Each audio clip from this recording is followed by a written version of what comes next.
Hello everyone. రీసెంట్గా పవన్ కళ్యాణ్ గారు రాజోలు వెళ్ళిన సంగతి తెలిసిందే. అయితే ఇప్పుడు అక్కడ ఒక వ్యక్తి అనుమానాస్పదంగా పవన్ కళ్యాణ్ గారి వైపు చూసే విధానం కావచ్చు, అనుమానాలు వ్యక్తం చేస్తున్నారు. అంటే పవన్ కళ్యాణ్ గారి ప్రాణాలకు కావచ్చు ఏమైనా హాని చేసే అవకాశం ఉందన్నట్లు కూడా ఒక వార్త అయితే ఇప్పుడు సోషల్ మీడియాలో చక్కర్లు కొడుతుంది.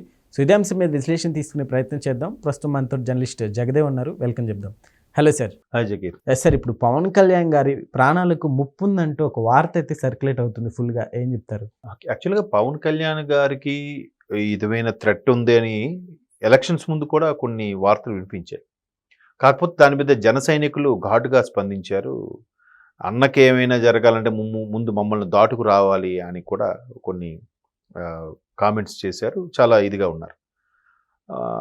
పైపెచ్చు ఆయనకి ఏదైతే ఎక్కడికక్కడ వైజాగ్ వెళ్ళినప్పుడు వైజాగ్లో అరెస్ట్ చేయడం కానీ, చంద్రబాబు నాయుడు గారు అరెస్ట్ కోసం వెళ్తానంటే రోడ్డుకి మధ్యలో ఆపేయడం కానీ, తర్వాత అమరావతి రైతులకు సపోర్ట్గా మాట్లాడినప్పుడు అప్పుడు ఒకసారి హౌస్ అరెస్ట్గా ఉంచడం కానీ, ఇలా రకరకాలుగా ఆయనకి ఎక్కడికక్కడ ఉంటే అప్పుడు ఆయన స్టేట్మెంట్ ఇచ్చాడు. అంటే నన్ను ఆపే ప్రయత్నం చేస్తున్నారంటే నాకు భయపడుతున్నారు, వైసీపీ ప్రభుత్వం నన్ను భయపడుతుంది కాబట్టి మన జన సైనికులను ఆపే ప్రయత్నం చేస్తుందని ఒక స్టేట్మెంట్ ఇచ్చారు. ఆ తర్వాత ఈ సినిమాకి సంబంధించి కూడా పవన్ కళ్యాణ్ కేవలం సినిమాలకి 10 రూపాయల టికెట్ పెట్టడం, కావాలని హడావుడి చేయడం, జగన్మోహన్ రెడ్డి గారి దన్ను చూసుకొని వీళ్ళు చెలరేగిపోవడం, అదేదో సినిమాలో వేణుమాధవ్ హీరో అనుకున్నాడని చెప్పి అరే ఏమ్రా నువ్వు గుట్టకాయని చూస్తావేమ్రా అని చెప్పి ఎక్స్ట్రా తీరా చూస్తే హీరో ఉండడు. సో ఈ పాత్రలన్నీ అలాంటివే, ఈ మాజీ మంత్రులందరూ కూడా. సో వెనక జగన్మోహన్ రెడ్డి ఉన్నాడు, నెక్స్ట్ 30 ఏళ్ళ వరకు ఆయనే ముఖ్యమంత్రి, మాకు తిరుగులేదు అనుకున్న ప్రవర్తించిన వాళ్ళందరూ ఆ కమెడియన్ వేణుమాధవ్ లాగా సైలెంట్ అయిపోతున్నారు ఇప్పుడు. సో ఇక్కడ కూడా ఏదైతే అలా బిహేవ్ చేసి మాట్లాడారో వాళ్ళందరికీ దృష్టిలో పెట్టుకుని పవన్ కళ్యాణ్ ఒక స్టేట్మెంట్ ఇచ్చారు. మన సినిమాలు అది ఆపుతూ ఉంటున్నారు. అప్పటికి అదేంటి భీమ్లా నాయక్ వకీల్ సాబ్ సినిమాను 70 కోట్లు కలెక్ట్ చేసిందంట. ఏది 10 రూపాయల టికెట్లకే.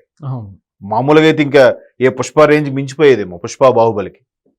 సో అది పవన్ కళ్యాణ్ గారి రేంజ్, అది పక్కన పెడితే. ఇంకా అప్పుడు ఆయన ఏమన్నాడంటే ఒక జన సైనికులు మాట్లాడు, వీళ్ళందరూ ఇలా అంటున్నారు. సో ఏదైతే పవన్ కళ్యాణ్ గారు అప్పుడు మనల్ని ఎవడో ఆపేదాడంతో ఆ స్లోగన్ బాగా వెళ్ళిపోయింది.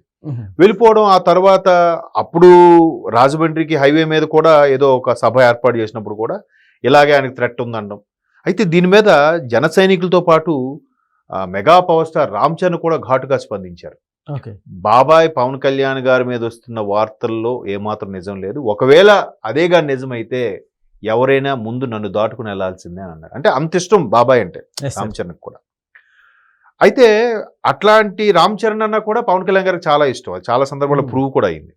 సో ఇప్పుడు కూడా మళ్ళీ నిన్న రాజోల్ సభలో కూడా అంటే ఏం లేదండి, గబ్బర్ సింగ్ సినిమాలో చూసారా, అక్కడ రావు రమేష్ గారు మీటింగ్ పెడితే వెనక నుంచి చెప్పులు విసరడం, గుడ్లు విసరడం లాంటి ప్రక్రియ చేస్తూ ఉంటారు రాజకీయాల్లో కొంతమంది, ఈ పేటిఎం గారు.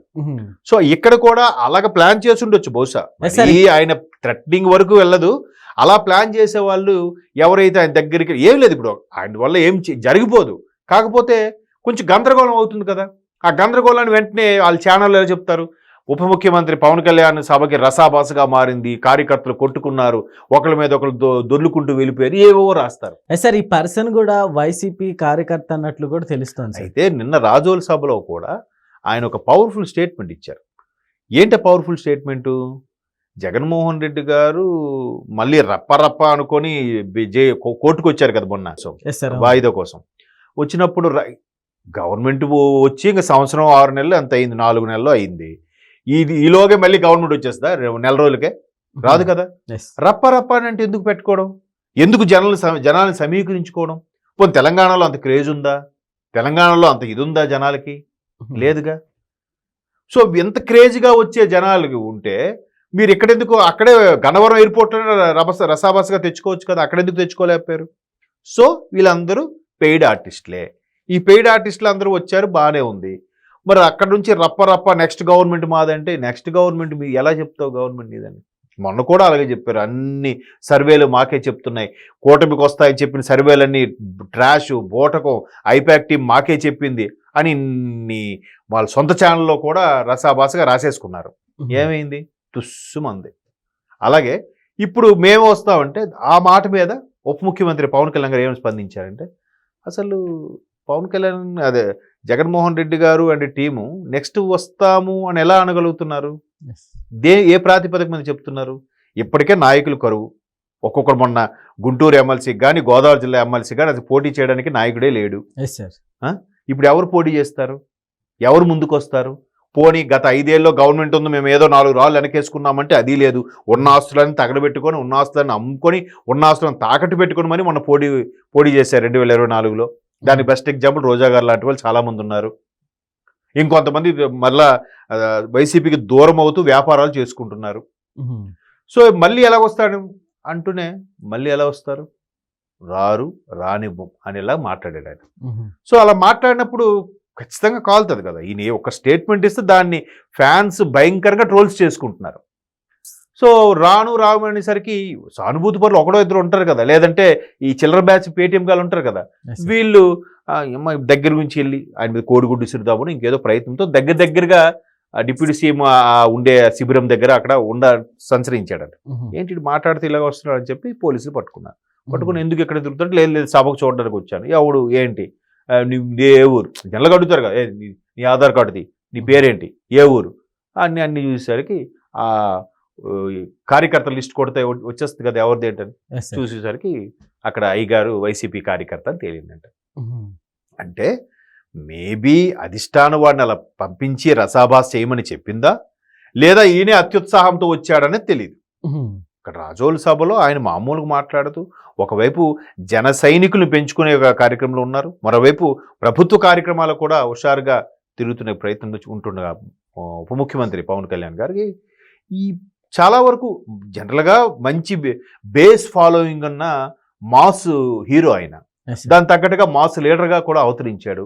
100% స్ట్రైక్ రేటుతో 2 ఎంపీ స్థానాలు, 1 ఎమ్మెల్యే స్థానాలు గెలుచుకున్నాడు. ఇంకా ఇమేజ్ ఎలా ఉంటుంది?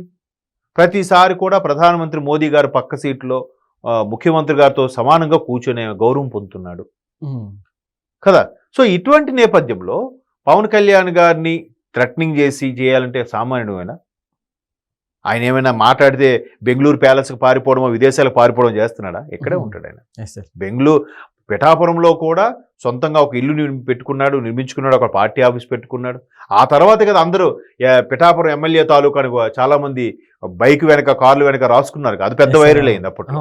సో ఆయనకి ఏదైనా హాని తలపట్టాలని కాన్సెప్ట్ వస్తే ముందు వరుసలో ఆయన ఫ్యాన్సే ఉంటారు, ఒక చట్టం లాగా. తర్వాత Z category something why category ఏదో సెక్యూరిటీ అయితే ఉంటుంది డిప్యూటీ సీఎం కాబట్టి. సో ఇంకే ఆయన భయం ఏముంది? ఒకవేళ ఏమైనా జరిగితే, ఒకవేళ వీళ్ళకి సంబంధం లేకపోయినా వీళ్ళందరూ వైసీపీ మీద విరుచుకుపడరు. కార్యకర్త నాయకుల ఫ్యాన్సే ముందు చెలరైపోతారు కదా. సో అంత థ్రెటనింగ్ అయితే ఉండదు. బట్ ఏదో కోడిగుడ్డు లాంటివి, చెప్పులు లాంటివి విసిరి ఆయన అవమానపరచాల ఉద్దేశంతో వచ్చిన పేటీఎం బ్యాచ్ అయితే అయి ఉండొచ్చు. Okay sir, thank you.